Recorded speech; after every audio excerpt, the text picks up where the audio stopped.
Hi, I'm John Maxwell.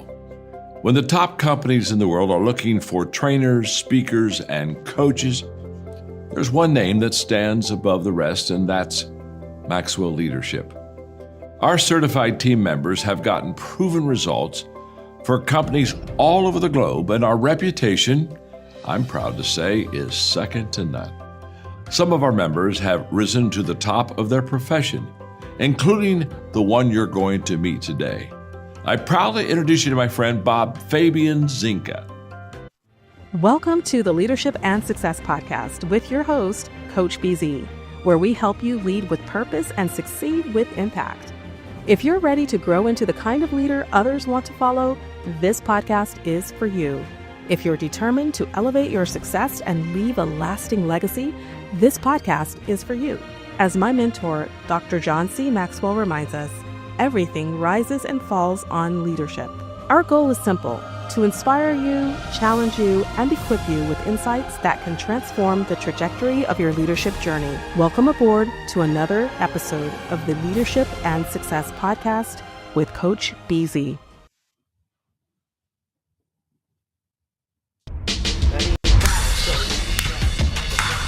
I'll always remember the first time I stepped out onto the mat, and I couldn't wait to get my black belt. It was like I wanted it the next day. And my heel comes up on one side, heel comes up on the other. But I knew that if I worked hard, I trained hard, I got myself into the gym, that one day I was going to become that black belt. All right, time! And I wake up every day and I have that same drive and ambition and tenacity in my business so that I can help my clients make smart financial decisions and guide them to reach their dreams and their goals. Hey, how are you? Can I get you anything? Let's say hypothetically we were able to start out with $100,000. I don't care if you have $5, $50, $500, $500,000. We are in business to help people. You'll see the multiple carriers that we have on our platform. We are an independent firm. That means we have zero ties to any insurance or investment company. We have zero quotas as it relates to sales. This really allows us to focus on what is truly best for our clients' best interest. The death benefit amount, you're going to notice stays flat the entire way. That's guaranteed never to change. I believe in an educated client, right? We want to make sure that there's enough money for the children. Wexford is a team. Our philosophy here is not just trusting me, but trusting our staff, trusting our experience, trusting our knowledge. And we want to earn that from our clients. We don't expect it.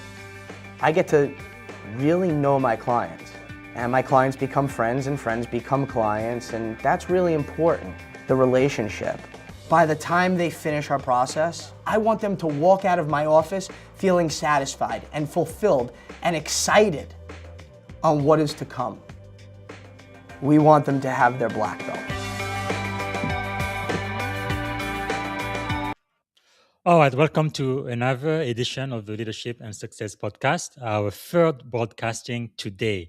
And before I start with the guest who's waiting for us in the green room, let's start with what we call our moment of gratitude. As you know from earlier today, today I am really grateful for freedom. 10 days ago, it was June 10th, and in a couple of days, it's going to be July the 4th. And freedom is so important, so critical. And I think America is still the freest country in the world. And I think freedom is not free.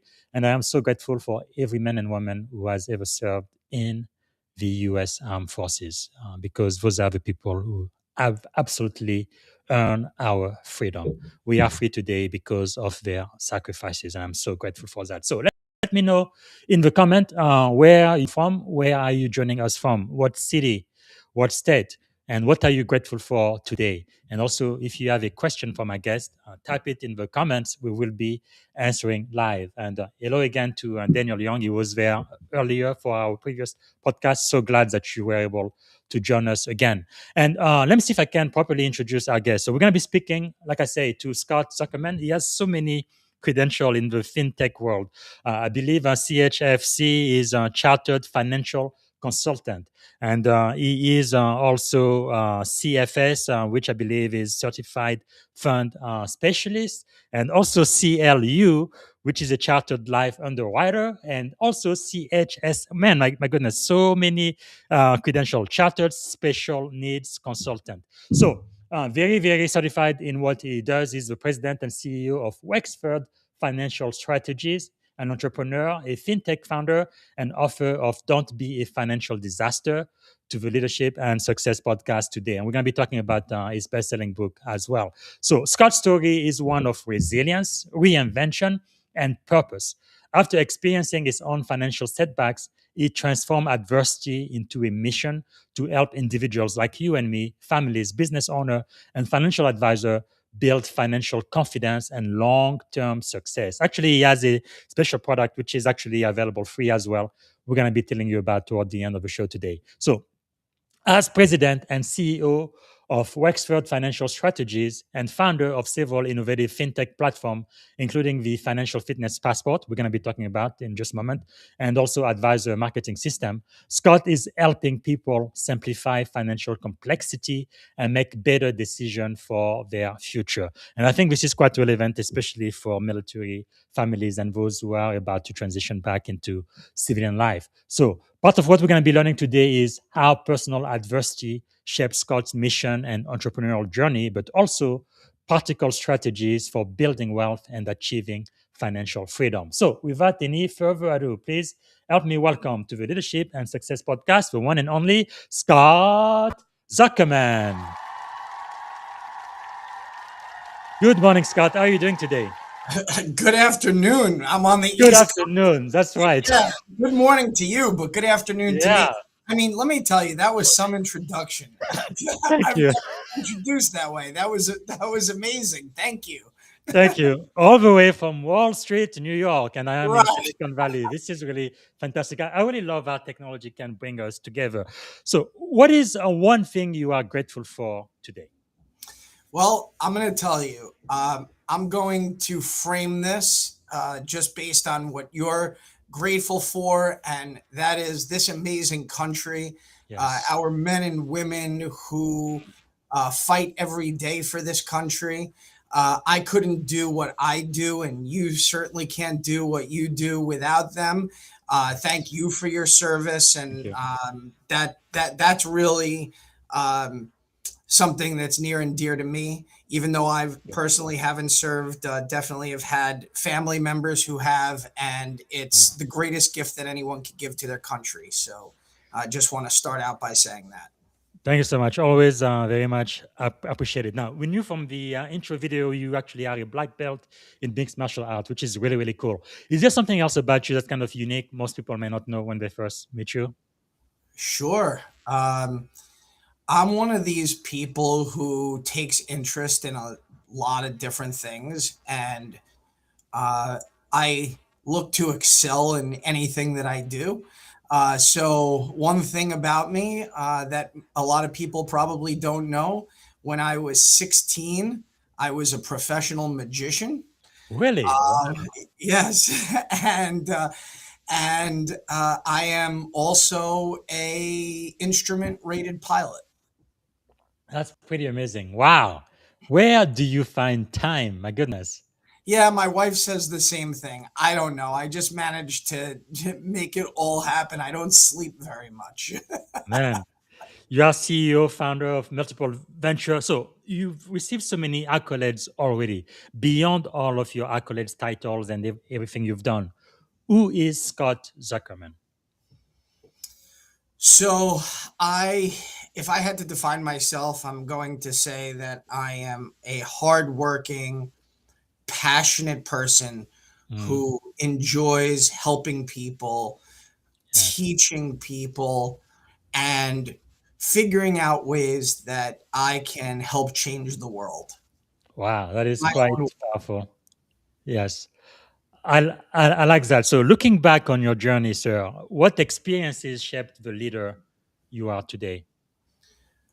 I think anyone who considers themselves a strong leader can really only be a leader through failure. Mm, So I think my greatest lessons that I've had in life is when I've failed. And that's what makes me always stronger and come out more on top are those failures in life. Well, that's really powerful. Actually, it's a question I ask a lot of the people I talk to. I have this coin was given to me by my skipper. One side says success, the other side says failure, meaning that success and failure are two sides of the same coin. And many times on the show, right, leadership and success, we talk about success. In America, we like to glorify success, but the truth is, many people, they don't achieve success until they've gone through failure. I really like what you say, how failure shaped your life and your success. Is there a specific times that you felt like you had failed that comes to mind, and also kind of what you learned through it, and how you were able to turn that around? Yeah, sure. I would say that one of my biggest failures in business was declaring bankruptcy at the age of 23. I had graduated from Syracuse University, originally thought I was going to become a lawyer and go to law school, and then realized that really I have entrepreneurship running through my blood. My grandfather was an entrepreneur, and I don't know, it's just business was in my blood, and I wanted to start a business right out of college. And it was right during the time of the dot-com era. Mm-hmm. So I had started a dot-com and was working a full-time job in Manhattan, and I knew that the job I was in was going nowhere. It was literally just to pay my bills and to fund my business venture.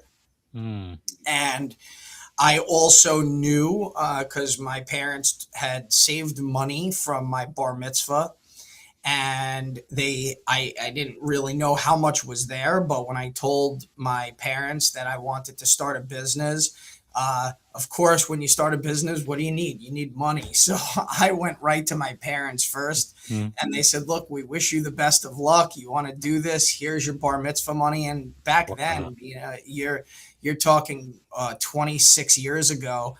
I think I had about $60,000, Wow. which was a lot of money. And I took all of it and I invested it into a .com.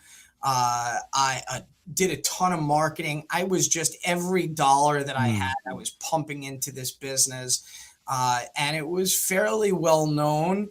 And right at the time that I was looking to start raising capital is right when the NASDAQ crashed, and when all the venture capital was drying up, .com became .bomb.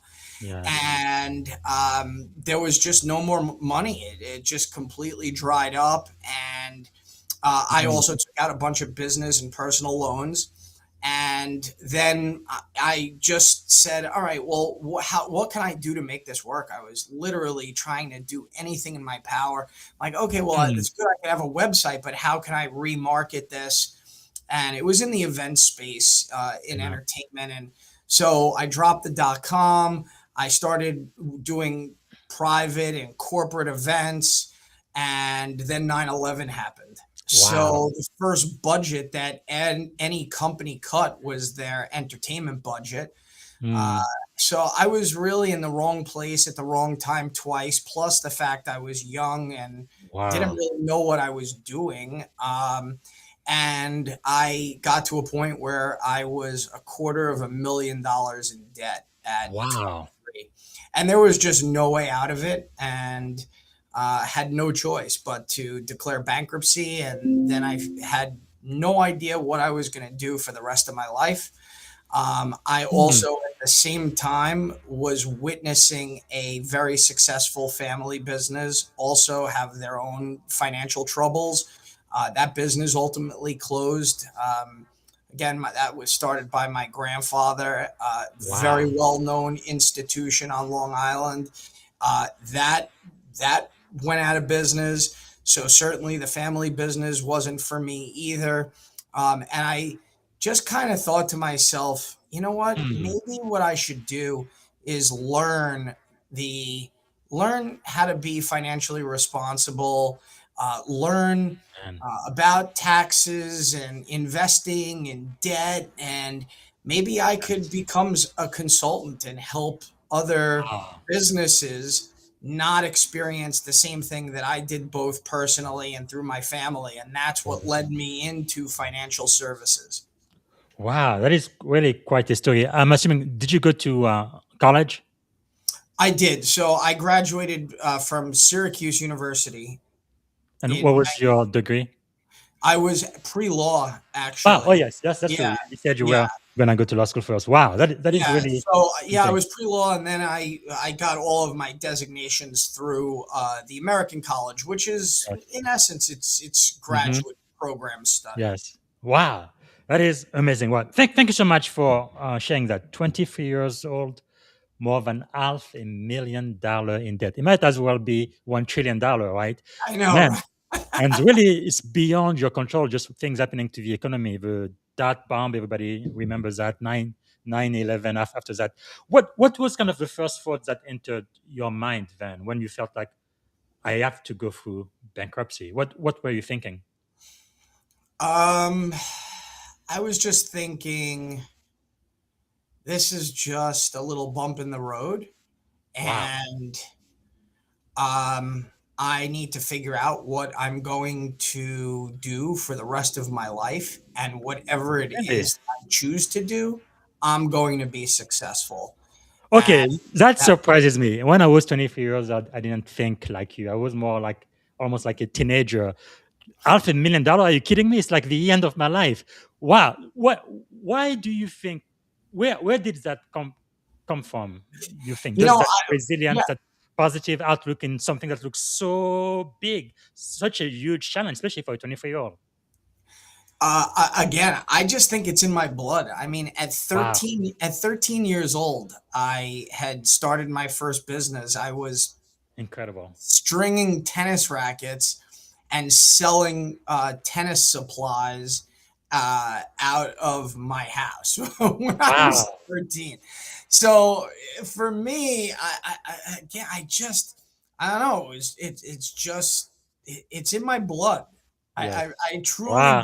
I truly believe that. Not that I don't want to Yes. say that anyone doesn't have the potential to be an entrepreneur, but I do think it's something that is inherent in someone. Mm, Very similar to being a professional athlete. yes. I kind of relay that same thing. Look, Hmm. I can never play in the NBA or the NFL. It's just Yes. not in my DNA, Hmm. you know. Yes. But you can definitely kick ass with mixed martial But I arts, can can't you? exactly, but I can kick ass in mixed martial arts. That's just incredible. I guess no. Remember of the movie Only in New York. It's incredible, just the resilience of people because it is not for everybody, especially when you start a new venture and it looks like you are going to fail. Most people would just give up, count their losses, and be done. But you just come back another venture, something else, and eventually here you are, very successful CEO and founder of multiple. Uh, Enterprises, which is just fascinating. But back then, though, how did that experience affect your confidence at 23 years old? Oh, it was definitely a shot to the ego for sure. Yeah. Um, and I was scared. I didn't know what I was going to do. I'm Hmm. like, and what was, I forgot about this, but during the time, obviously, we'll talk about the fintech stuff, but Hmm. and I mentioned how I had a .com, so I was always good in technology. Hmm. So while I was trying to figure everything out, I created this company called the Town Geek. Mm. And so I printed out, and this is actually one of the ways I wound up in financial services, actually. But I printed out about 10,000 5x7 postcards. And at the time, I was living near pretty close to one of the train stations in the Long Island Railroad. I mean, they're all easy to get to anyway.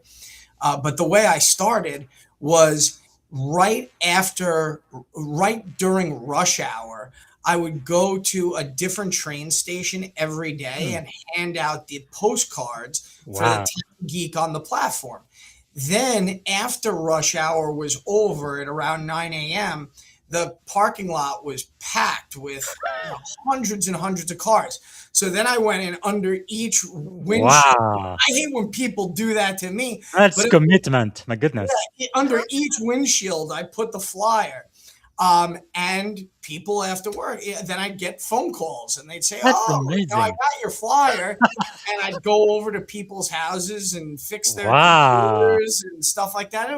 I put some extra Amazing. money in my pocket. So, No, I must ask you again, where does that resilience, that force de vie comes from? It's like, wow, unstoppable. yeah, exactly. Well, that's what it is. As I amazing. mentioned, I want to make a difference. Mhm. My brain operates in a way that it just doesn't sleep very much, and I'm just Wow. constantly thinking.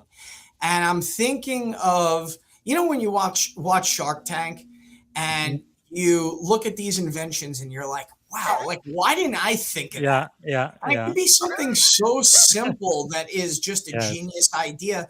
And my mind just always goes trying to come up Wow. with new things that I can do and create. And it also keeps me from being bored. Yeah, no, that is definitely a gift. But now I must ask you, your parent gave you $60,000. Back then, that's a lot of money. Now that you are going through bankruptcy, you've completely lost everything and then some. What did your parents, your family, your close friend, what did they say to you as you were going through the process of bankruptcy back then? Any encouragement in trying something new, or what kind of Yeah. feedback Well, did you get? well, here's what I will tell you. I think like anything, you have to know your children. And my parents knew that my parents always believed in me to the That's point where before I declared bankruptcy, my parents believed in me so much that my father, at first, after I spent the money, and I was bleeding, I needed additional money, and my parents knew that like if anybody can do this, Scott can, and they took out a second mortgage on their house. Get out of here. I Wow. swear they paid off a whole bunch of debt so that I could free up credit so that I can borrow additional money. And interestingly enough, and obviously, look, then what happened? I declared bankruptcy. But to this day, I worked and worked and worked until probably let's see, I would say probably 6 years ago, thereabouts, 5 or 6 years ago, and paid my parents back every single dime that they gave. My goodness. So, Wow. I must say that must be a real motivation for you not to give up when people trust in you that much. yeah. Wow. That's amazing. Thank you. Thank you for sharing that. What did that experience teach you about life leadership? Well, I think again, it goes back to the whole success and failure. You hit the nail on the head. You have to have failures in order to be successful. Most people, unfortunately, fail. They give up, and that's it. If you're riding a horse and you get bucked off, you got to get right back up on that horse. And I think Powerful. a lot of people also want a get rich quick scheme. So they're willing to try anything and try anything once. And I just think people typically do things for the wrong reasons. For me, So knowing leadership, your why. leadership is about working hard, perseverance, never giving up, and that non-quitting spirit, so to speak. Uh, Mm, and I think that's what breeds success. And yes. unfortunately, in today's day and age, I just think more and more people, especially the younger generation, just have Hmm. so much of an entitlement complex. Why? Because of Yes. things like this. We have information at our Hmm. fingertips all the time, and it comes easy and fast. But Yes. that's not what life is about. And Wow. that's what I try to teach my children is life is about working hard. Life isn't easy. And if you Hmm. want to take the easy way out, you certainly can. But there's only so much that you're going to get in return. Wow, that is so powerful. Of course, this wasn't planned, but I feel like people who are listening right now are really going to learn so much from you because it's true. You can learn from success, but I feel like success doesn't teach very much. I think it was President JFK, right, who said, uh, failure is an orphan, but success has many favors. But most of the time, we don't really learn much when we keep succeeding over and over again. But when you go through a period of failure, I think you really get to learn some of life's, I believe, most valuable lesson. And during that time period, was there maybe a decision that you made that shifted your trajectory, or maybe a conversation, maybe with your parents, or a book, a mentor, a prayer, or a moment that kind of changed everything from you going from $500,000 in debt, going to bankruptcy, to becoming the successful entrepreneur you are today? Not really. And just to clarify, it was a quarter of a million in debt. Still a lot of money, not half a Hmm. million, but quarter of a Yes. million. The what did my parents say? Yeah. To me, it might as well be in $1 trillion. Exactly. It's just too much money. Um, Yeah. I, again, not really, because I knew that no matter what, I was going to work hard. I'm like, I'm in debt to my parents. They believe in Yes. me, but I believe in myself. More important. Mm, So, that's uh, powerful. if you have to want it for yourself, you have to want the success, Mm, and I, I like nice things, yes. and you need money to buy nice things. Hmm. But I don't just go in the backyard and pluck the money off the tree. I work Yeah, hard. that's what my mother used to say. Money doesn't grow on trees. No, I like that you believe in yourself. I think that's what we need more and more now to build that confidence. Where do you think that confidence came from, as far as you are concerned? Why did you believe in yourself so much? You think? Um, well, part of it I think is human nature, but the Mm, other, I will say, my time that I spent in martial arts, yes. uh, that was something Mm, that really teaches you how yes. time, if you put in the time and the dedication, and you work hard, uh, Mm, you that's can powerful. accomplish whatever goals you set out to. Yes. And what I said in the video is the truth. I'll never forget the day that I walked Mm, into the karate studio. I walked in off the street, and the gentleman who was at the desk, he had his black belt, and I looked up on the walls. mm. There's weapons and all this stuff, and then, oh well, how long does it take to get your black belt? Like, I didn't, and then when you have everyone who's in the class and you look at everybody's belt level, Mm. like, you're there in your white belt, and then in this discipline, it's like, all right, now I'm blue. It's like you look at Wow. everyone in the class, you're like, well, no, I think I'll look really good in the green or the red. I gotta, Yes. you know. Wow, that's amazing. Wow. No, that really speaks to me, uh, because it is true. There are things you do not even know. Military training. You're talking about martial art and all of that. It teaches you a lot about yourself and about life too. And I think about success. What has martial arts taught you about life and leadership? So this is the best part of the story as it relates to martial arts. Mhm. So you probably can't tell in the camera, but my nose is a little crooked, and that's because Mm. and it goes one way. It goes towards the left. And why? Because I had my nose broken twice. Wow. And it was both times by a righty. At least one time it should have been a righty and then a lefty, and Mm-hmm. my nose would still be a little straight. But look, that's one of the best lessons. You get Mm. punched in the face, but you just keep going. I had my nose Wow. broken, twice, and it didn't keep me from training. It didn't scare me. Wow. What it did is it made me stronger, and I'm like, all right, yeah. So I broke That's my nose. amazing. You Uh, know, so, and that's in anything in life. So again, kind of like yes. those successes and failures. Mm-hmm. You Never give up. right, That's never give up. You get a beat wow. down. I had blood dripping down my face during my black belt test. This is another good one. So Mm. it was during my black belt test, and back then we had to wood breaking was part of the black belt test. So whatever it was that however many boards you could break, when you were at your black belt test, they added one more. So let's say it was Wow.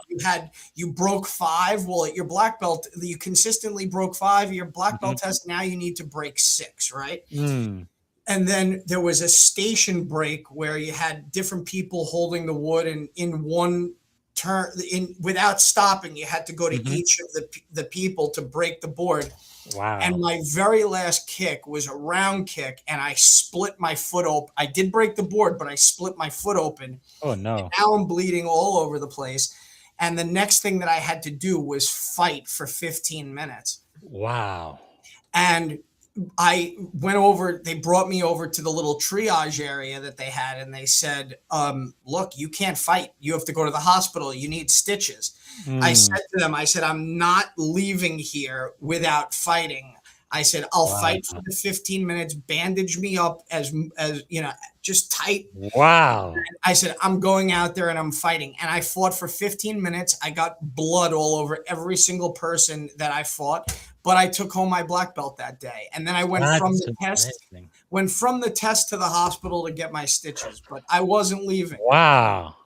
I don't know. I feel like there is something supernatural in all of us. Kind of like this, feeble woman who, when there's danger, or child, she's gonna be strong enough to lift a car or do whatever it takes. There is that thing. It seems like in martial arts, you can access that part of you much easily. Like I remember, I'm not in martial art or anything, but the first time I had to break a board, one of my mentors, Tiav Aker, that was I think in at Atlanta. I didn't think I could do it, but I did.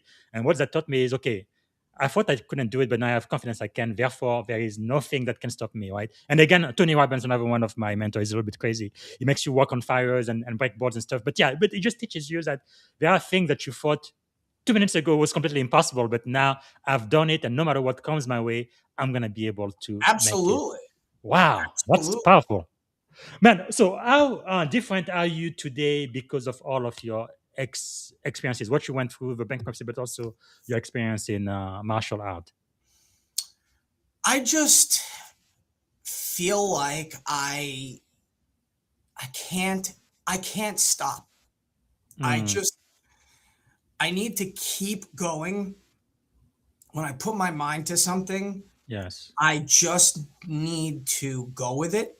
so And powerful. I'll tell you, even if I fail, I sleep at night Mm, because I tried. wow, You can't fail that's or powerful. succeed Yes. unless you try. And Mm, I think that that's something that I live by every day. The same reason why someone can't yes. tell you yes or no if you don't ask the question. So So, powerful. right, I just live by that every single day of my life, and I'm excited to get up in the morning. I Wow. come into the office. I don't know what the day is going to bring, but I know that every day is going to be different. Especially Mm. when you're innovating, and I just love to innovate. So for me, it's like, okay, what is today going to bring? That's powerful. You remind me of our President Theodore Roosevelt, right? Man in the arena. He says, "It is not the critic who counts, not the man who points out how the strong men stumble, or where the doer of deeds could have done them better. The credit belongs to the man who is actually in the arena." Yeah. Wow, that's powerful. I'd rather try and fail than not have tried at all. Powerful, powerful. So you did mention your children, and I have two daughters myself. How will this experience kind of shape the legacy you leave behind? What lesson do you hope your children learn from watching you survive all of this and becoming the man you want to be? So there are two things that I can't stand as it relates to qualities of human beings, and that's laziness and mediocrity. Yes. So what I instill in all of my children, and I have four of them. I have two of my own. My wife has two. We're a little bit of the Brady Bunch, so we're four together, and the kids grow up together, and it's great. Wow. But that's what I instill in all of them. I say, Yeah. just don't be lazy. Don't be mediocre. And Mm, it doesn't matter. I don't, when it came to school, I said, I don't care if you got a failing grade, but if you yes. didn't study and you didn't work to your best potential, that's Mm, what bothers me more than anything. yes. But if you bust your ass, then you know what? You tried. Mm, that's You powerful. tried and Powerful. failed, and you're going to hopefully learn from that experience. Wow. Be the best no matter what you do. That is so powerful. Yeah, I like to tell my kids that I am allergic to mediocrity. But well, if I'm Well, gonna do something, I it's better do funny. it well. It looks like we have a couple of people who were on here, and Daniel Young, he Hmm. said, speaking of loving to innovate, what's the Yeah. ethical line between using AI as a support tool and letting Hmm. it shape decisions that still require human accountability and Demote demote laziness. laziness and mediocrity? Mhm. Look, I think that's an excellent question, Daniel. Here's what I'm going to tell you. It's those who fear, and we'll talk about this when we get into the Mhm. fintech and what I created, but Yeah. those who fear artificial intelligence, those are the ones who are, in my opinion, going to be the ones who are more lazy and mediocre because they just Mhm. feel like they're going to be set aside. Mm. Um, I think about just when the internet came out, right? We didn't Yeah. have it. We didn't have the internet. And if you wanted to go somewhere, you had to pull out a regular map. Yes. Then when MapQuest came out, think of this, right? You Hmm. used to go on MapQuest and print it out, and then people would say, "Oh yeah, Yes. but you know what? Now I have MapQuest; it spells it all out. No one's going to learn how to read a map anymore." Um, and but look, there's some truth to that. The same way how in Yes. schools they don't teach cursive writing anymore. Hmm. And people don't use it, and people don't know how to sign checks. So, look, are there going to be certain things that that people are just going to become reliant on AI? Sure, but those are just tools that are going to make our lives a little bit easier, not Yes. necessarily make us lazy or mediocre. If you Hmm. allow it to make you lazy, for example, if you allow your kids to be sitting like this Yeah. all day long, right? Sure, that's going to create that laziness mentality, the mediocre Hmm. mentality. But if you use it in the right way and you teach everybody how to use Powerful. it the right way, and you use it as a tool, it's going to actually make your life uh, easier from the standpoint of you don't have to do it yourself because you Hmm. now have a tool, and Yeah. that tool is going to make you that much more efficient. I love that. I love that. Okay, so I look at at these tools like AI not from the standpoint of okay being unethical or whatever. I'm saying no. Hmm. I'm going to use the tools that I have in my. It's just another feather Mm. in the cap, another tool in the toolbox that's going to hopefully help me more successful, make me be Yes. more successful by having access to these tools. That's So Daniel, powerful. that answers your question. Absolutely. I love that. So let's talk about leadership and building Wexford financial strategies. What you've built Wexford financial strategies around a planning first philosophy. Why was that?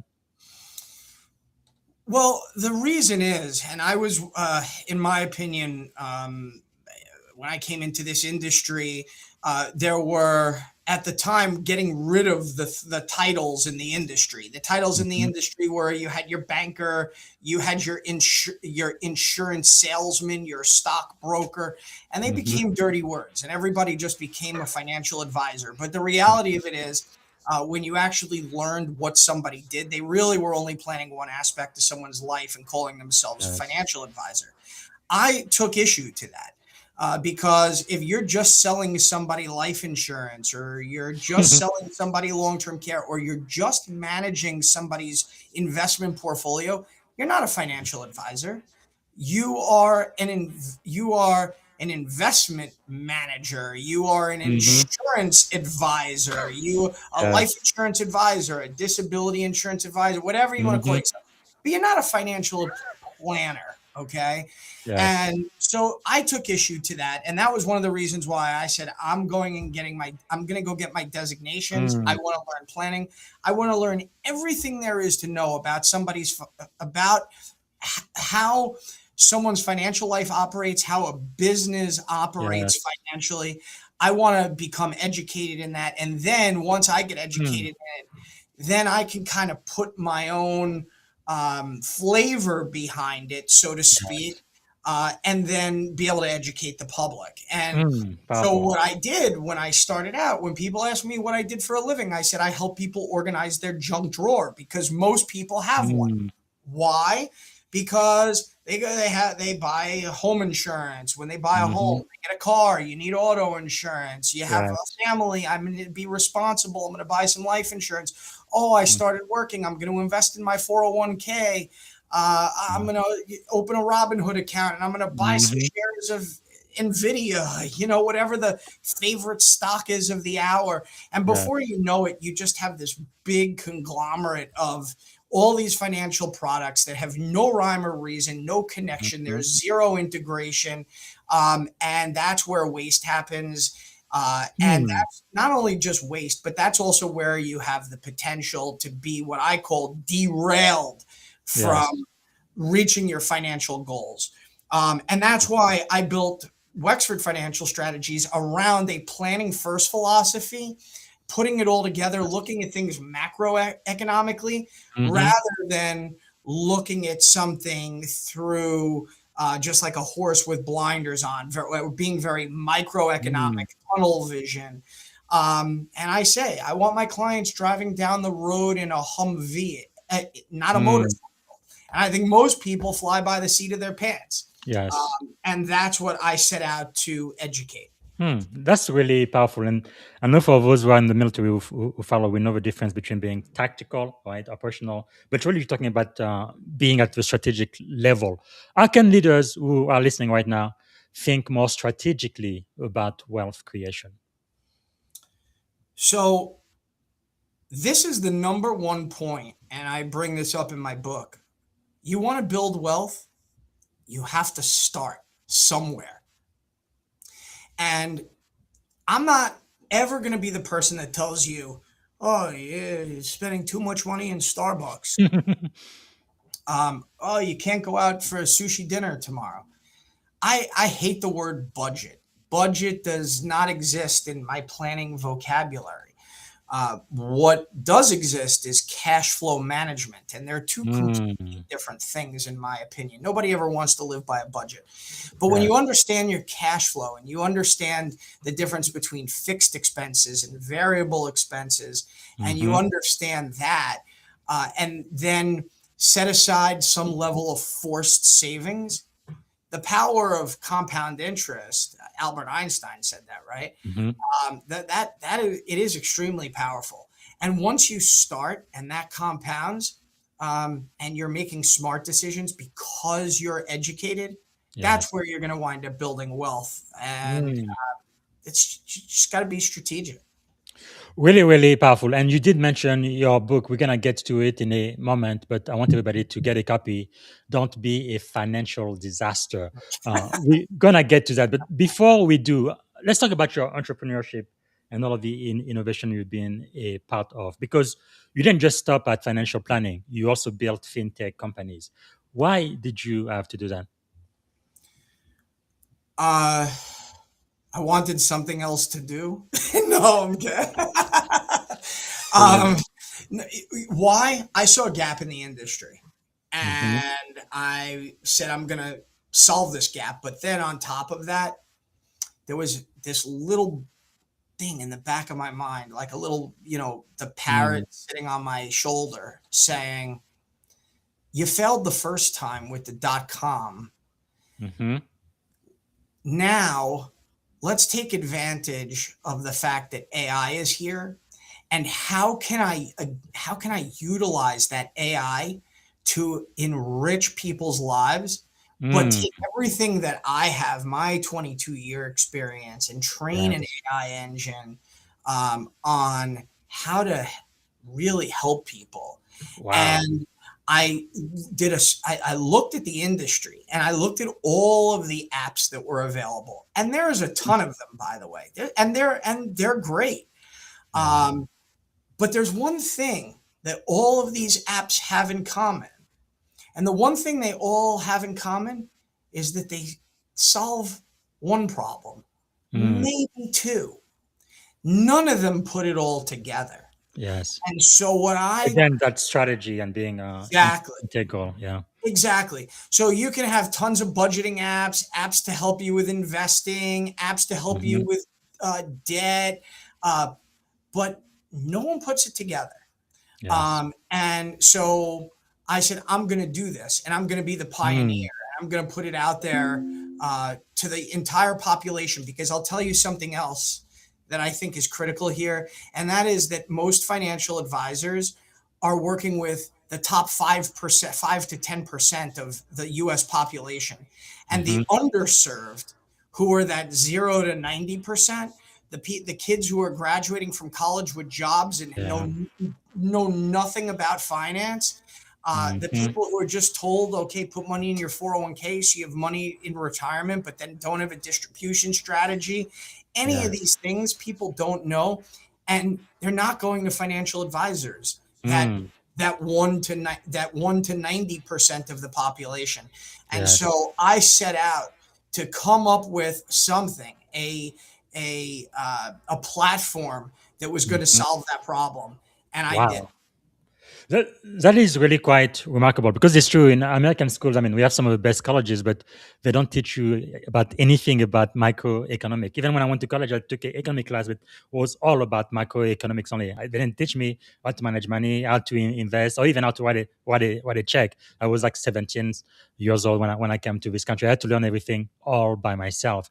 That's kind of strange. So one such app you've created is financial fitness passport. Can you tell us about that, please? Yes. What So problem were you trying to solve there? yeah, so that's exactly what I was just alluding to. So financial fitness passport is a gamified, rewards based financial education and guidance system that Mm, takes the user through all 7 pillars of financial planning, from cash flow all the way through to estate planning, all mhm. driven by my AI agent, Penny. And what Wow. Penny does is Penny gets to learn the user behavior. She has a memory, so she can remember where the user is within the process. She Hmm. educates and guides appropriately to really help people learn about their finances, every aspect. Wow. She can analyze any financial document and explain it in layman's terms. How many people go and get a job Amazing. with their employer and get handed a benefits package this Hmm. way? So you could take that benefits package, upload it into the system. Penny will read it and tell you exactly Amazing. what benefits are available to you based on what you've completed already in the system. She could help guide you as to what benefits may be Wow. beneficial to you or not. And it's pretty much anything like that across the board. Insurance Mm, documents, investment statements. She's going to learn your cash flow. She's going to learn what debt you have. You're going to yes. learn how to build emergency funds. You're going to learn Wow. how to invest. You're going to learn about estate planning. You're going to learn about taxation and ways that you So can amazing. can lower the amount of taxes that you pay. And it's all built under one umbrella. And as you Wow. accomplish your goals, then you get rewarded along the way. So Mhm. this way it keeps you coming back, and Penny will hold you accountable to the process. That is really, really amazing. I wish your tool existed when I was a college kid. And you can get also your free passport score. And actually, you can get started for absolutely free. They don't even have to Yes, pay anything, right? Financialfitnesspassport.com. right. Yeah, Wow. yeah, you get all it takes is about 90 seconds. And in 90 seconds, you can Amazing. get your passport score from our questionnaire, and also interact with Penny. That is really amazing. Most entrepreneurs, they wouldn't even give you a free option even to just test the platform. Why are you giving it away for free? I'm giving away the free passport score because I want people to really give themselves a self assessment to see Mhm. where they think they are.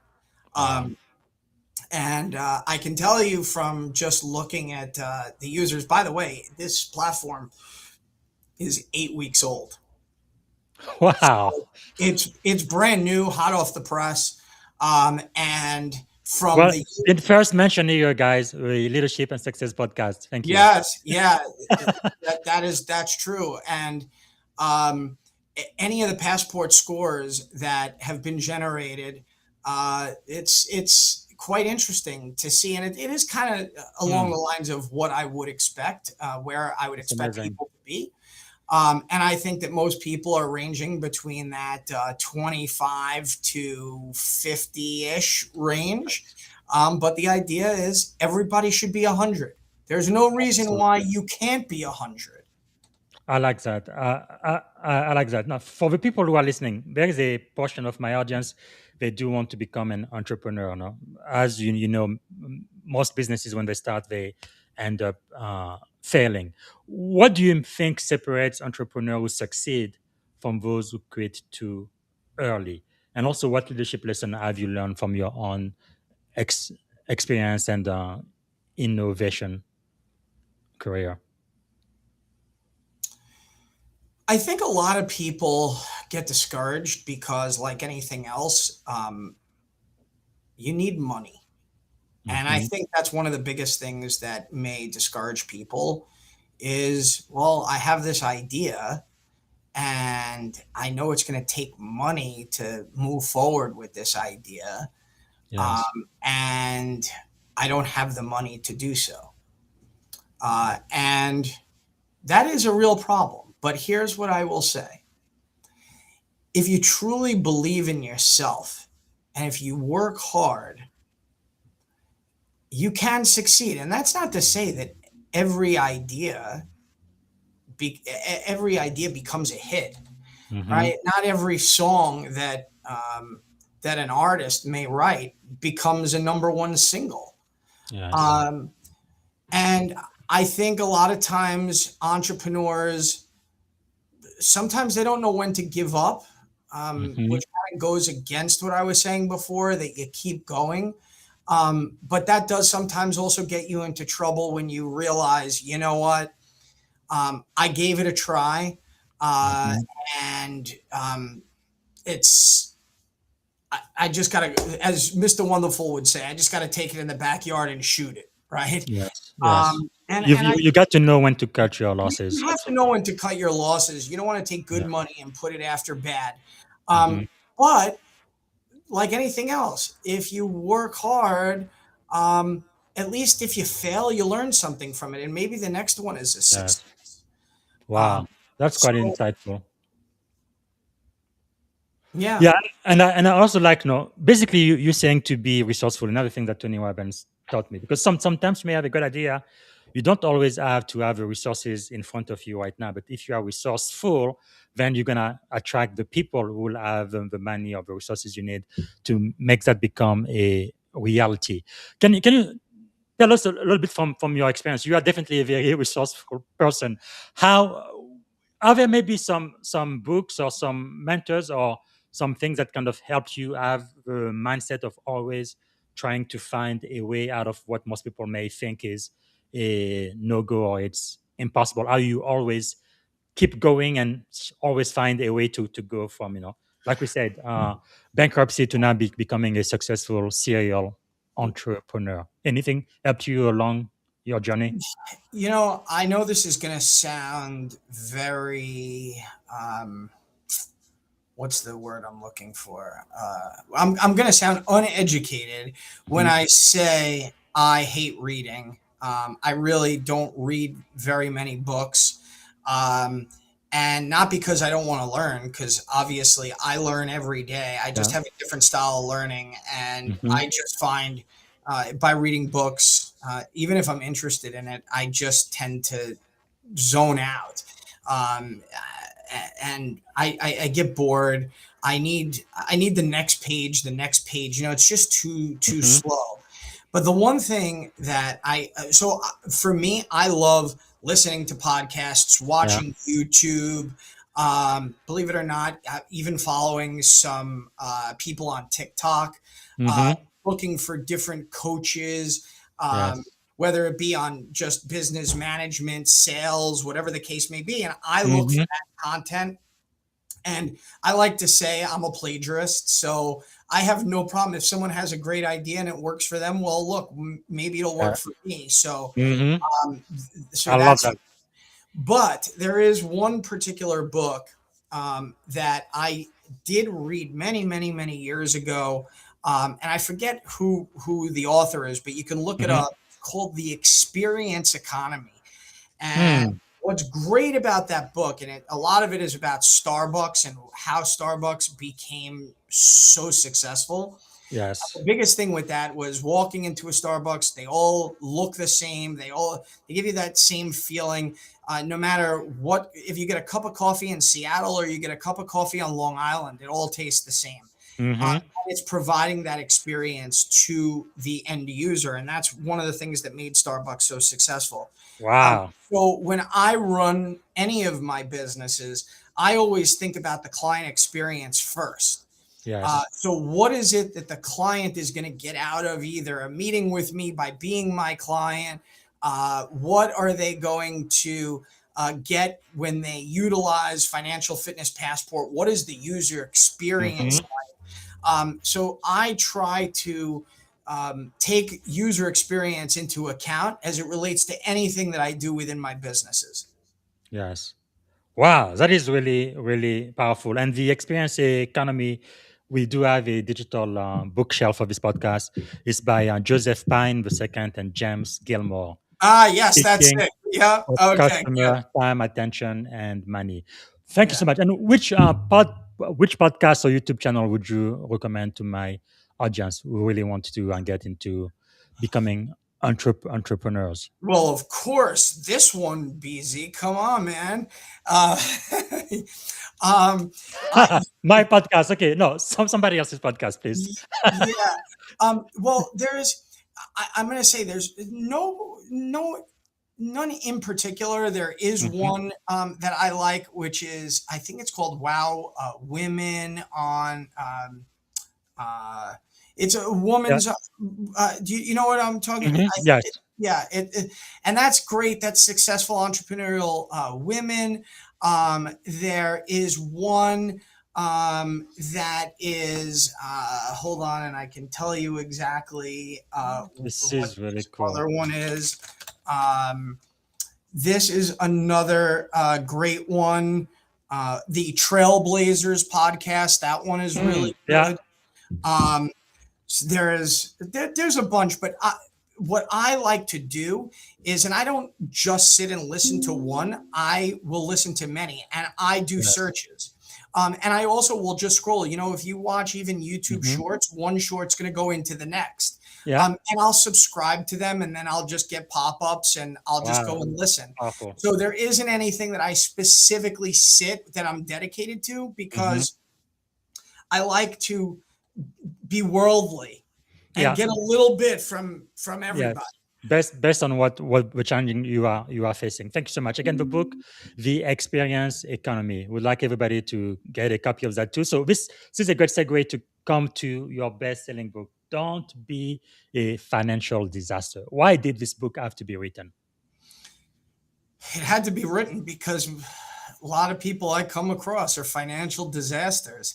And I wrote the book during the time of the pandemic, and this was my way of letting people know that there are a lot of talking heads out there when it comes to finances, and I like to call them financial myths. And Yes. the reality of it is that every person's individual situation is different, and I don't like making blanket statements. Mm-hmm. So I figured if I can give the financial education inside of a book and make it simple so that people can actually understand what they're reading, it needs to be written so that a middle schooler can understand the book. I love that. To give you an idea, I talk in the book, I compare the stock market to sunglasses and umbrellas. I swear, I mean, that's how easy I make it. Yes. Still to this day, 20 plus years later in this industry, when I do my investment education meeting with my clients, we talk about sunglasses and umbrellas. And I have clients from 20 years ago, and when we do reviews and we talk about sunglasses and umbrellas. So it's making it simple.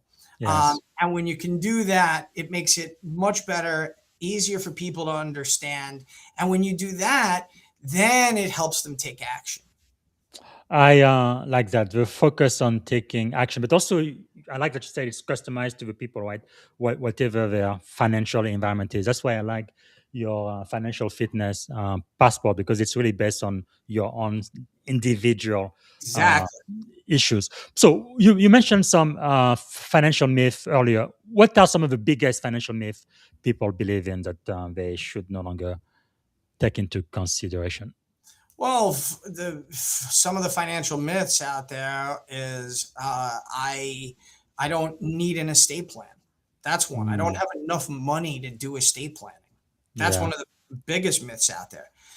Myth number 2, this is one of my favorites. I should load up money in my 401k because when I retire, I'll be in a lower tax bracket. Yeah, that's Okay. pretty crazy. Yeah, I mean, think about that. When I retire, I'll be in a lower tax bracket.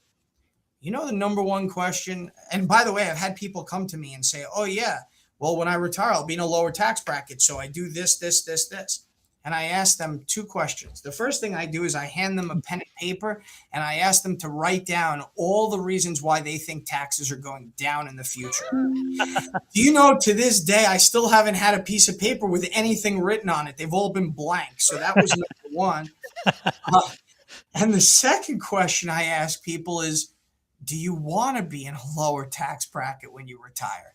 If you're just living a certain lifestyle today, don't you want to maintain the lifestyle, if not increase it, because you want to live off the fruits of your labor?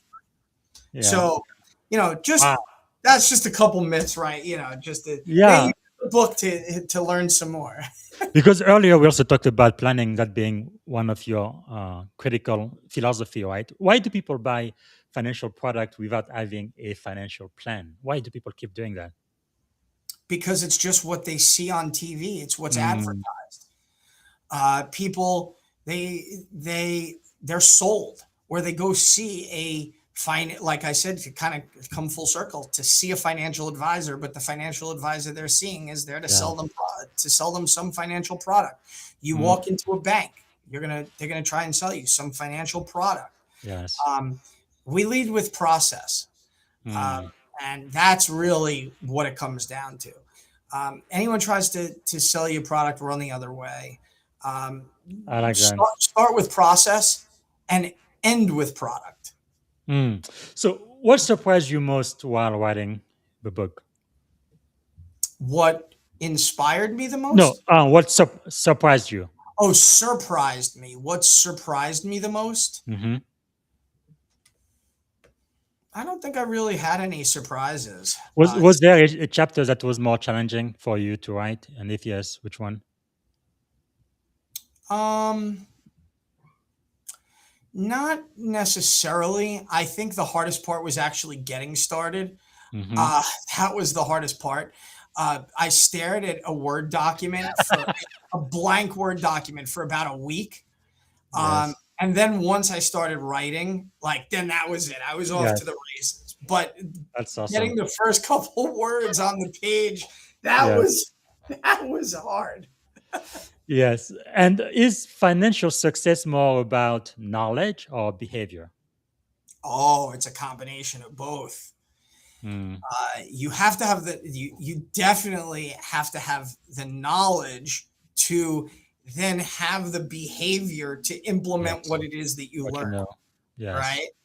So Mm. it is definitely a combination of both. But absolutely, there's a lot of behavioral finance. Uh, I talk about that with clients all the time. Hmm. Obviously, that goes back to mindset.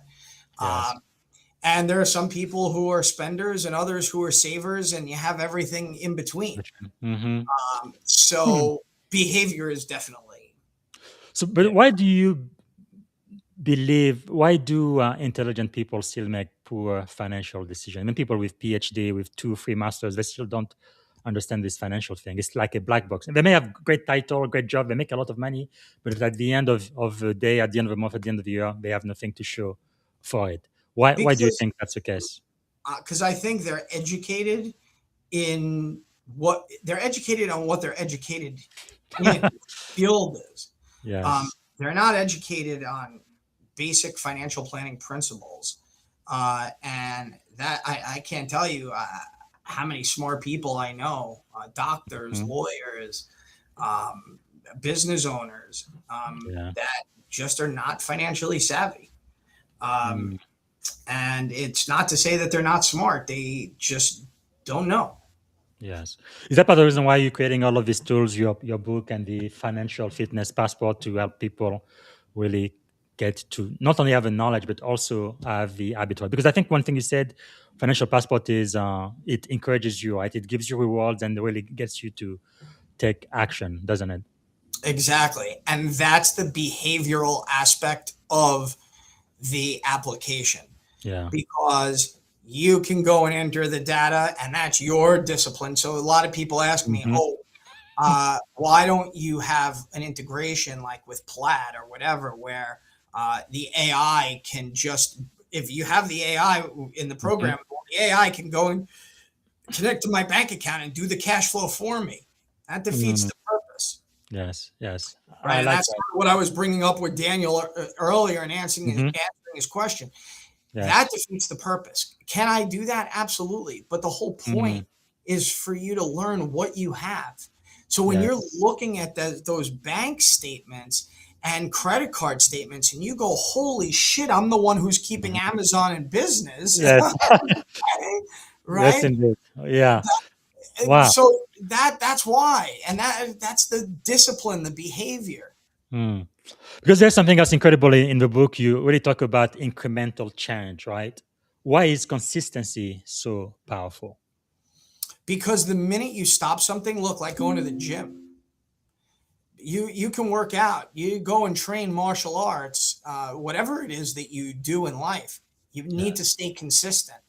And if you're not consistent, that's where you're going to have regression. Yes. So that's why those incremental steps and starting off small, that's why with one of those financial myths, I don't make enough money to even start.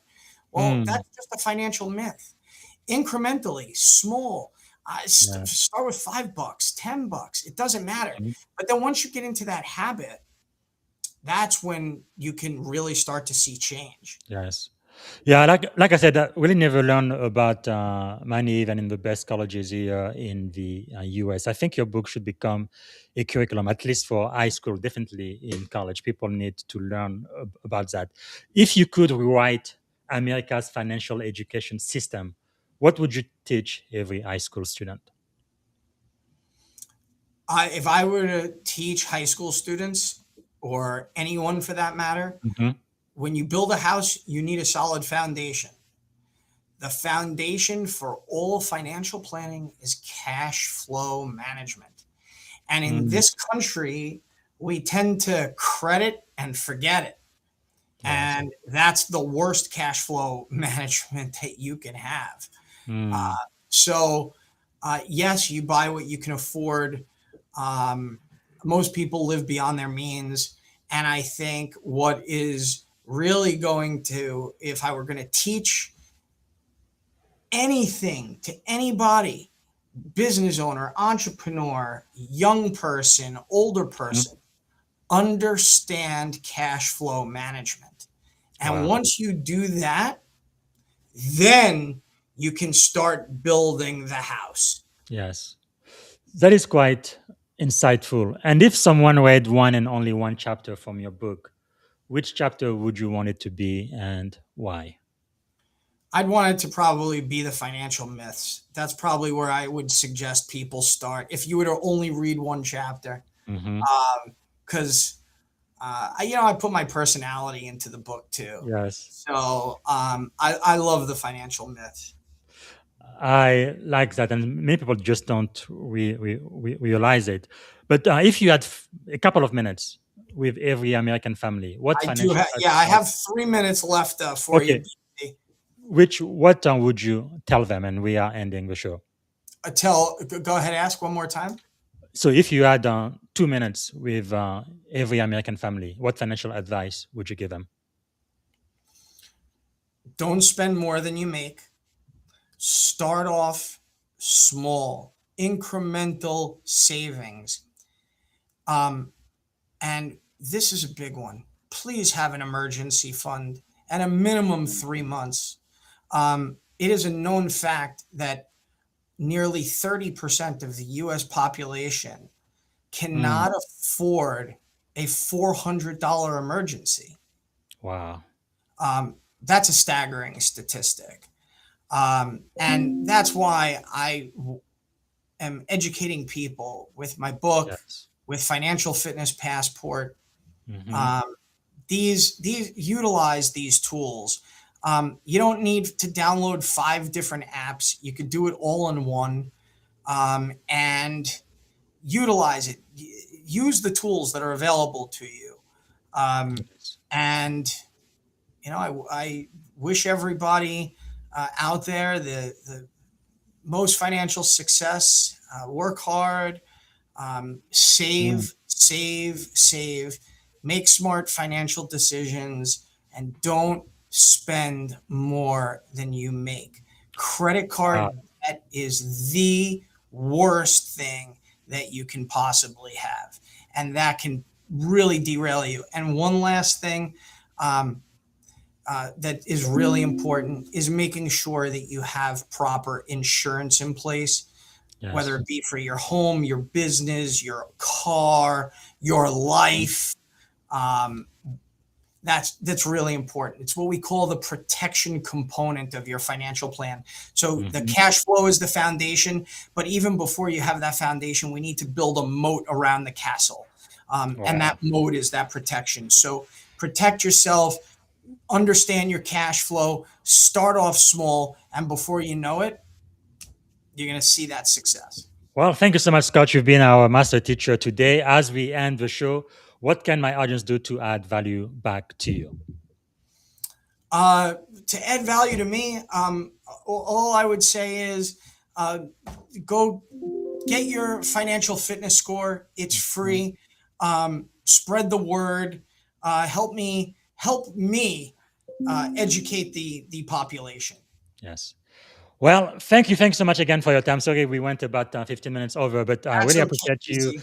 teaching us today. It was really fascinating. I'm going to hear this podcast again. Any last word before you go? All I want to say is a thank you to you, BZ. You do an amazing job. Thank you. You're a great interviewer. And once again, thank you so much for your service. Thank you. Thank you so much, Scott. Bye for now. All right, everybody. So I would like for everyone to follow Scott. He is on LinkedIn. Right. I have this LinkedIn address here, linkedin.com in Scott Zuckerman, Wexford, FS, Financial Strategies, and financialfitnesspassport.com, completely free. And everybody should get a copy of his book. I think it should become a mandatory curriculum in high school and in college. Don't be a financial disaster. Learn about all of the financial myths and how you can really build your life on a secure foundation. So thanks again for watching. I appreciate that.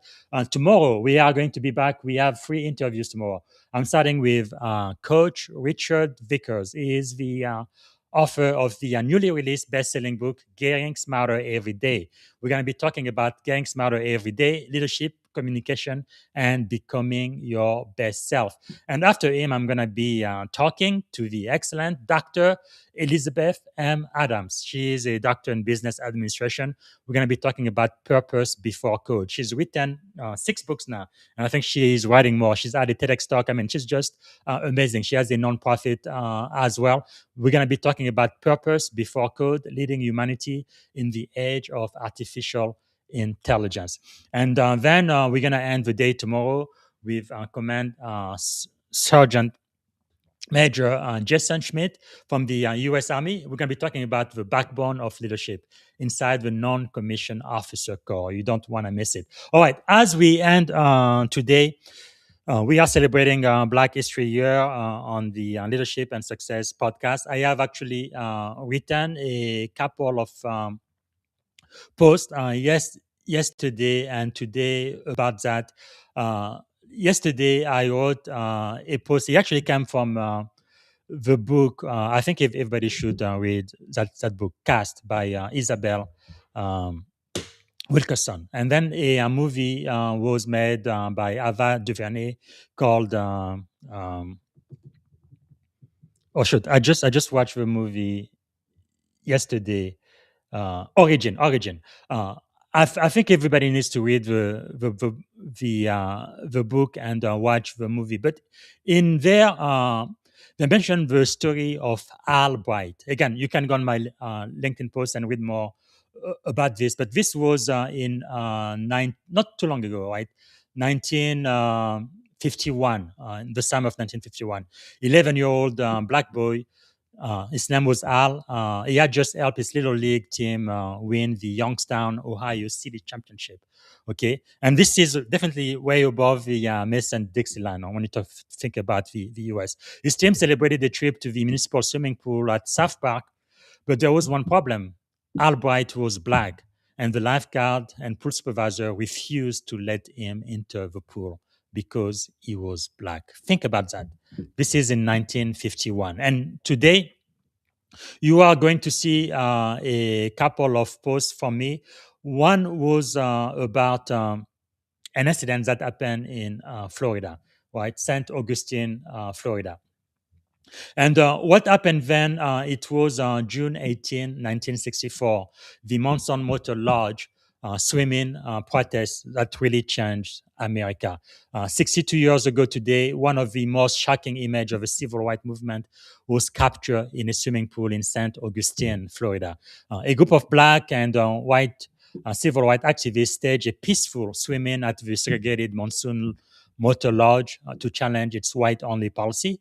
And among them was a 17-year-old Mimi Jones, who courageously entered the pool knowing she risked arrest and violence. And a lot of them were arrested that day, but the unthinkable happened that day.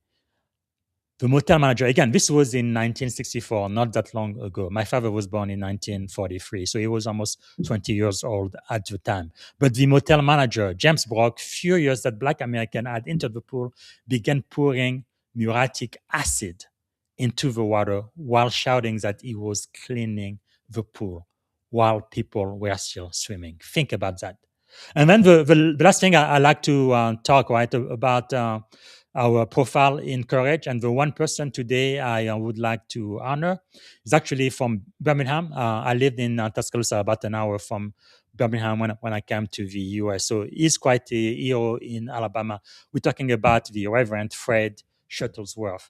Few leaders in America history really demonstrate more courage than Reverend Fred Shuttlesworth. Dr. Martin Luther King called him the most courageous civil rights fighter in the South. Wow. We're going to learn a little bit more about his history. And again, you can read those posts on my LinkedIn page. So I'm going to end today by playing a couple of videos of what I just talked about, again, celebrating Black history, because Black history is American history. On this day, 62 years ago, the civil rights movement in St. Augustine climbed to another level. June 18th, 1964, this photo was taken of young black people swimming in a motel swimming pool reserved for white people. The motel manager, so outraged, he poured acid into the swimming pool. It was a civil rights demonstration. Now, off to the side of the swimming pool was a group of rabbis. They were praying and supporting the civil rights efforts. The swimmers and the rabbis were arrested for disturbing the peace, for having a demonstration. Today, there is only one of those rabbis still living, and he's returned to St. Augustine this week. Hello, everybody. Rabbi Alan Setcher traveled to St. Augustine this week to a host of friends and admirers. Yes, His first visit to St. Augustine was 62 years ago with a group of rabbis from all over the country. They came at Dr. Martin Luther King Jr.'s request. 16 rabbis and a layman came here in June of 1964. I am the last survivor of the 17. King wanted help from the Jewish community as the civil rights movement in St. Augustine picked up speed, and reactions to it from segregationists and the KKK turned violent. Clergy are supposed to be not just saying things. They're supposed to be walking the walk. Setcher and the other rabbis literally walked the walk, peacefully marching then through the town with black demonstrators. And walking for a couple of hours, the scariest 2 hours of my lifetime, because we were told there had been shooting. The 1964 visit climaxed when he and the other rabbis stood to the side of a downtown St. Augustine swimming pool for whites only. Some young black swimmers jumped in, part of a civil rights demonstration. Furious, the motel manager poured acid into the pool. The swimmers were arrested, and so were the rabbis for holding a demonstration. It was the largest mass arrest of rabbis in the U.S. The 16 rabbis and a layman were put into the same cell at the St. Johns County Jail. Standing up for something that was right is right. 62 years later, all the other rabbis who were in that jail cell have died, except for Rabbi Setcher. At 91 years old, he has returned to St. Augustine to see a play about his life performed on stage, to visit the building Thursday that was the jail where he was booked 6 decades ago, and he and his wife want to do one more thing. We want to see if there's changes. What's changed in 60-some years? He is disappointed that the country still seems divided politically and socially, but he sees a ray of hope. St. Augustine will have its first black woman mayor this year, Which is really exciting. and the rest of his visit to St. Augustine will reveal what else has or hasn't changed. I'm anxious to find out. Imagine getting jumped just for trying to enroll your kids in school. That was Fred Shuttlesworth's reality in Birmingham back in 1957. Klansmen holding chains, bats, brass knuckles. They beat Fred almost to death. Even his wife Ruby was stabbed, but somehow they survived. He doesn't go home angry. He doesn't retaliate. He literally just drives himself and his bleeding wife to the hospital. Then when he sits down with his kids to talk about what happened, he tells them to always forgive. And that's just who he was, tough as steel, rooted in faith, and somehow guided by grace in the middle of all that violence. But what happened that day really wasn't a one-off. Fred was the pastor of Bethel Baptist Church, which was basically the headquarters of the Alabama Christian Movement for Human Rights. So he was already this big target. His church was bombed 3 times. His house was bombed on Christmas night with 16 sticks of dynamite. And when a police officer, who was also a Klansman, told him to leave, Fred just looked him in the eye and said he was not raised to run. And he wasn't just fighting for Birmingham. His aim was to change the entire country. He co-founded the Southern Christian Leadership Conference with Dr. Martin Luther King Jr. But Birmingham was his battlefield. When the Freedom Riders were beaten nearly to death and hospitals refused to treat them, Fred opened his church doors. And in 1963, he was actually the one who told Dr. King, come to Birmingham, force the confrontation. What followed, the marches, the jailed children, the dogs, the fire hoses, forced the world to see what was happening here. Birmingham became the turning point because Fred made sure nobody could look away. Fred Shuttlesworth was chasing real change. He stayed put when it was dangerous, and he pushed forward even when allies hesitated. Laws eventually shifted, But Birmingham shifted first because he refused to back down. History remembers the big moments, but Fred is the reason they met. Thank you for tuning in to the Leadership and Success Podcast with your host, Coach BZ. If today's episode added value to your leadership journey, be sure to subscribe, share, and join us again for more wisdom nuggets on how to lead better and achieve greater success. Remember, leadership is the most critical skill of our time. The world will always need leaders to inspire others, drive innovation, and execute meaningful strategy. So why not count yourself among the bold leaders shaping the 21st century? Until next time, stay inspired, stay committed, and keep leading with excellence.